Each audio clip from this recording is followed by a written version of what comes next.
Hi, let's watch this clip. This is beautiful Paris. I love Paris.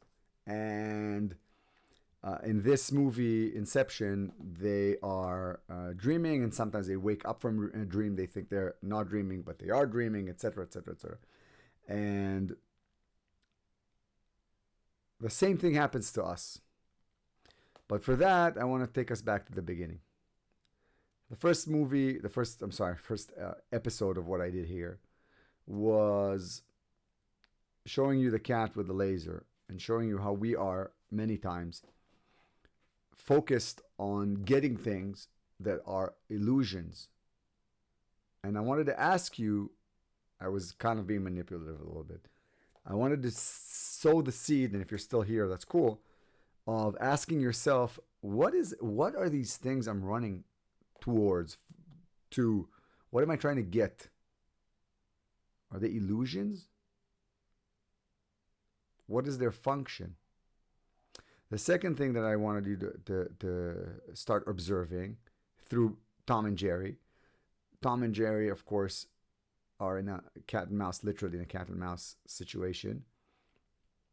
And their existence is defined by their interaction and defined by their struggle. And I asked you, who are you when you are not defining yourself by your goals, struggles, endeavors, the positive and the negative ones? And then I asked you, with my ultimate manipulation technique, to look at the Serenity Now thing from Seinfeld. And I wanted to know how we feel about performing that we're doing great when we're not necessarily. Performing stability, because we're performing things all the time. And now we already have some kind of a basis for a deeper conversation, which is this part. The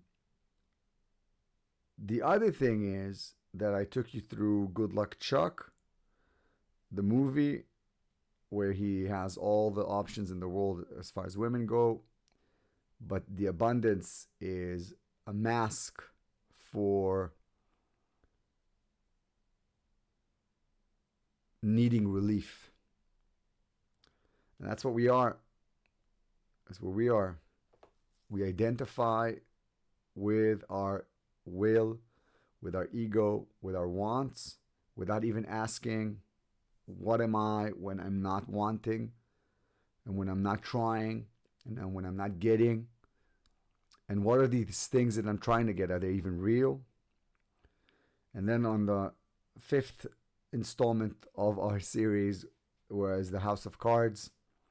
And I mentioned that we're building these things and building all these structures, some of them real, some of them are identities, useless, fragile, temporary structures.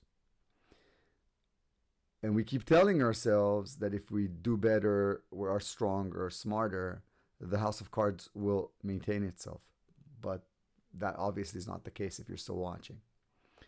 And this thing is the next step. If you're over here and I got you interested in all these things and you've listened and heard what I have to say, at this point, you're starting to detach yourself from those thoughts. You're starting to ask yourself, wait, is this what I want? Really? And then a funny thing comes up. In your personal growth, in our personal growth journey, after we realized that we're a cat, chasing nothing, and that we're building houses of cards and we're not asking ourselves the real questions, or we're not asking ourselves questions at all, we're performing. Now we are observing. And this is a term from Buddhism, and that's the observer.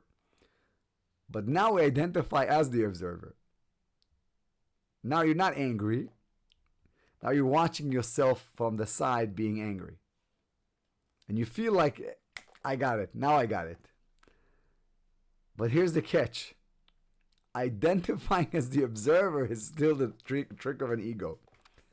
We're not building houses of cards anymore, and we're not Tom and Jerry, but we're still trying to grasp something that is beyond our grasp. The real freedom, and again, I am not a Zen master by no stretch of the imagination. This is just me talking about my personal journey, and if you like it, that's cool. The real freedom is when you're not identifying with the observer at all. Real freedom just comes from just being there. And here, I try to say it, I try to explain it and define it, and it's gone again. Now, if you got this, and you got this far, join me for the next one, because it's a real doozy.